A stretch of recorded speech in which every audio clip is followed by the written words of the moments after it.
নমস্কার, সকলকে আমার চ্যানেলে স্বাগত জানাই। আজ আমি বিনা আদা রসুনে ছোলার ডালের রেসিপি আপনাদের সাথে শেয়ার করব। এই ভিডিওটা যদি আপনাদের ভালো লাগে অবশ্যই লাইক করবেন আর আমার চ্যানেলটিকে সাবস্ক্রাইব করবেন। আর ভিডিওটা প্রথম থেকে শেষ পর্যন্ত অবশ্যই দেখবেন। এমনি ছোলার রেসিপি তো অনেকবারই ট্রাই করেছেন, একবার বিনা আদা রসুন দিয়ে এই ছোলার রেসিপিটা ট্রাই করে দেখুন, অবশ্যই আপনাদের ভালো লাগবে। তো চলুন ভিডিওটা শুরু করি। প্রথমেই কড়াই গরম করে তার মধ্যে সরিষার তেল দিয়ে তাতে 5 ফোড়ন আর শুকনো লঙ্কার ফোড়ন দিয়ে মশলাটা হালকাভাবে ভেজে নেব।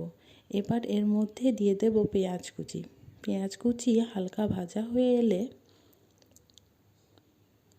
এর মধ্যে আমি একটা সেদ্ধ করে রাখা টমেটো আর কাঁচা লঙ্কা দিয়ে দেব। কাঁচা লঙ্কা আর টমেটোটা ভালোভাবে পেঁয়াজের মধ্যে ভেজে নেব।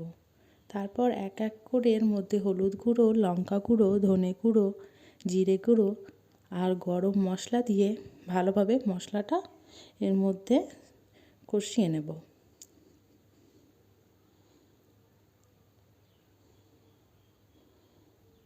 আপনারা চাইলে এখানে অল্প পরিমাণ জলও দিতে পারেন। টমেটো সেদ্ধর মধ্যে একটু জল থাকে তো সেই জন্য আমি আর জল ব্যবহার করিনি। এবার এর মধ্যে সেদ্ধ করে রাখা ছোলা, আলু আর লবণ দিয়ে দেব। সব কিছু ভালোভাবে মিশিয়ে নেব।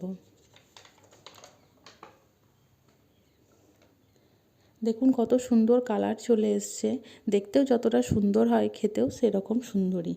তো এর মধ্যে শেষে এবার আমি ধনেপাতা কুচি মিশিয়ে নিয়ে গরম গরম পরিবেশন করে নেব ছোলার ডাল। এটা লুচি, ভাত যে কোনোর সাথেই খুব ভালো লাগে। Thank you for watching.